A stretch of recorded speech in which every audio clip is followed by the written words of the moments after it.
mental illness affects 1 in 4 adults and 1 in 10 children in America.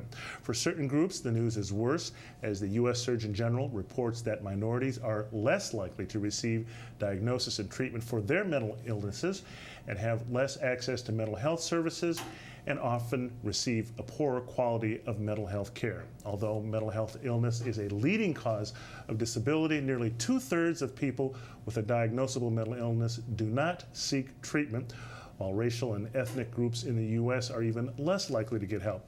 Now, in order to increase awareness around this month of July is officially National Minority Mental Health Awareness Month. To tell us more about this disparity and to talk to us about an upcoming event, we've invited Hannah Martinez, who currently serves as the Executive Director of the National Alliance on Mental Health Illness, or NAMI, Dorchester, Mattapan, and the Boston affiliate of Boston. Also, Monica Lynch. She is NAMI teacher and a peer group leader facilitator. And Rochelle Shokoti, a NAMI volunteer. Welcome to Urban Update, ladies. Thanks for coming in. Thank you Hannah, for having us. Yes, Hannah, let me start with you. Just why is it so important to raise awareness around these health disparities, National Minority Mental Health Illness Month? It is very important because this is an issue that has lasted for many years, decades. It's like all the infrastructures that we see in the United States, disparities in services, in treatment, in opportunities, and mental illness, mental health is no exception to this deficiency.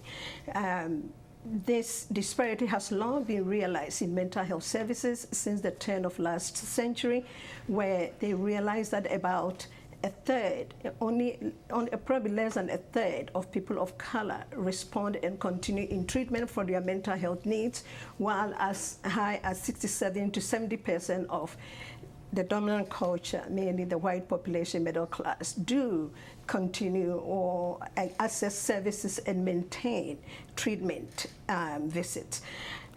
This has many reasons for being that. If we want to progress in our health level as a country and in other aspects of our function, we have to make sure that all citizens who need help in mental health, in health in general, particularly mental health, are able to access this. There is a stigma that really goes with mental illness. Okay. Now, the National Alliance on Mental Health, NAMI, we have the Boston affiliate here. I guess, what exactly is that, and how does that work? How does that help people? National Alliance on Mental Illness is a big national grassroots organization that has been around for many years, and each state has their chapter. In Massachusetts, we are NAMI. Massachusetts NAMI is for National Alliance on Mental Illness, and for each state, they have different affiliates because we serve large communities for huge states. So in the community of Dorchester, Mattapan, Roxbury, inner city, minority community, we are reaching out to them for services which they are usually underserved as a group of people. Rochelle Shokoti and Monica Lynch, I guess you are both volunteers with NAMI. Could talk to me about, I guess, the work you're doing and what you're trying to achieve. Maybe Rochelle, you want to start? Yes, hi, thank you for having me, and I'm very happy to be here to promote and to expose this issue of mental health. I got involved with NAMI because I have family members in my family that have a mental health mental illness. 2 of my family members have schizophrenia. So dealing with this was a big issue in my family. So I said I have to get involved and advocate for my family members, and I want to know about what mental health. I mean, mental health is overall health. So I said, and this was my way of getting involved and advocating for people with mental health, because I myself was faced with this problem in my own family. Now, Monica Lynch, you're a peer group facilitator and teacher as well with NAMI. Yes. You're a volunteer as well. Yes. Talk to me about, I guess, your role and what, how you try to help people and what information do you provide? Absolutely. So I'm a NAMI teacher, family to family teacher, which is NAMI's primary signature program. It provides caregivers a free 12-week course on mental illness, everything and anything you ever wanted to know about mental illness. They first talk about the brain. They talk about where mental illness comes from. They talk about all the different medications that are involved. They talk about the overlapping of diagnoses. They talk about the issues you will face in trying to advocate for your loved one. And they talk about self-care and how you need to take care of yourself and things that you can do to help advocate for your loved one. The family-to-family class is geared towards caregivers who have adult loved ones with mental illness. There's another signature program called NAMI Basics that is geared towards caregivers who have school-age children who have mental illness. That's a 6-week course, also free. And they really look at, how you're dealing with the school system and how to be on top of teachers and classrooms and making sure that your child's getting the services they need in school. And the last program is a peer support group. And it's a peer support group because everyone who is in NAMI has some type of personal experience with mental illness. And so we're there to just kind of support one another at these peer support group meetings. Okay, Hannah Martinez, you've got a big event coming up this Thursday in Grove Hall. Could you tell me a little bit about that? I think it's an event being dedicated to best-selling author B.B. Moore Campbell. She died of cancer in 2006, but she was a powerful advocate for mental illness. Could you just talk to me about the event and a little bit about B.B. Moore Campbell? Yes. The event is in recognition of the background of mental illness being a big problem, big national problem, and especially on disparities.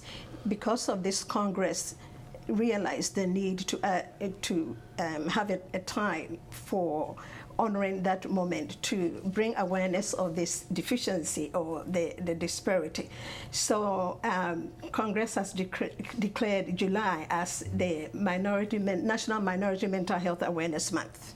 And that is a moment for us to bring awareness of mental illness to the nation. And we have an event here in Massachusetts. There are 2 phases of the event.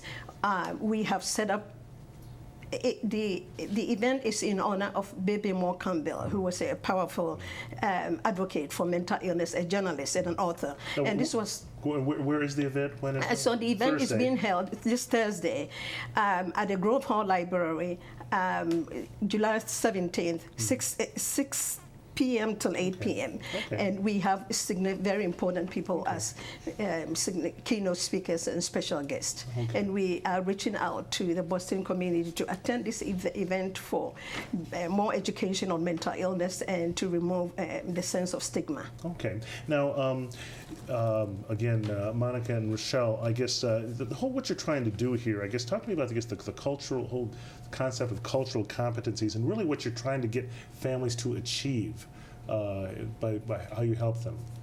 Want to try that, Monica? Yeah, so by education is huge. By educating families about mental illness, how to navigate the system, what their rights are, what to look for, we're hoping that they are more empowered and feel comfortable in dealing with the issues and advocating for their loved one and getting services that they need. And Hannah, if I can go back to you, I guess, when we talk about mental illnesses, I guess, which mental illnesses are we talking about? Who gets it? What are some of the myths and facts?